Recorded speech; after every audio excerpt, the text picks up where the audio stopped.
La Miss Univers éternelle, la plus belle. Oui, Bonsoir. l'essentiel. Bonsoir. Ça va? Je vais bien. Et toi? Super bien. D'accord. Aujourd'hui, nous allons aborder l'importance de la communication, surtout dans la gestion des conflits dans le couple. D'accord. C'est important de communiquer quand ça ne va pas.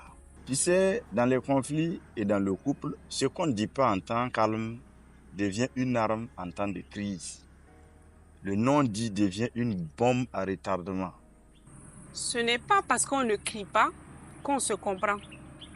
Le silence n'est pas toujours la paix. C'est parfois un mur. C'est vrai que dans nos traditions, on dit souvent de supporter. Mais supporter dans le silence, ce n'est pas aimer. C'est s'éteindre. L'amour ne demande pas de souffrir en silence. Parler, ce n'est pas manquer du respect.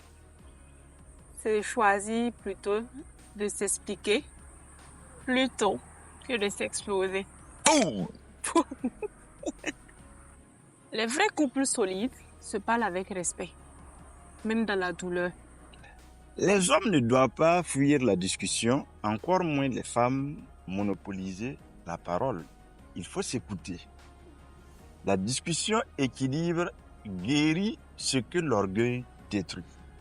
Un couple qui ne se parle pas laisse le diable interpréter leur silence. Et là où il n'y a pas le dialogue, les soupçons s'installent. Il vaut mieux parler à son conjoint que de parler de son conjoint aux autres. Effectivement, hein? Oui. Les palabres en famille ne construisent pas le foyer. Pas du tout. Dans un couple, la communication n'est pas un luxe, c'est une survie. Et sans dialogue, l'amour s'étouffe. Avant de chercher à avoir raison, cherchons à nous comprendre. C'est important. Le but n'est pas de gagner la dispute, mais de gagner la paix.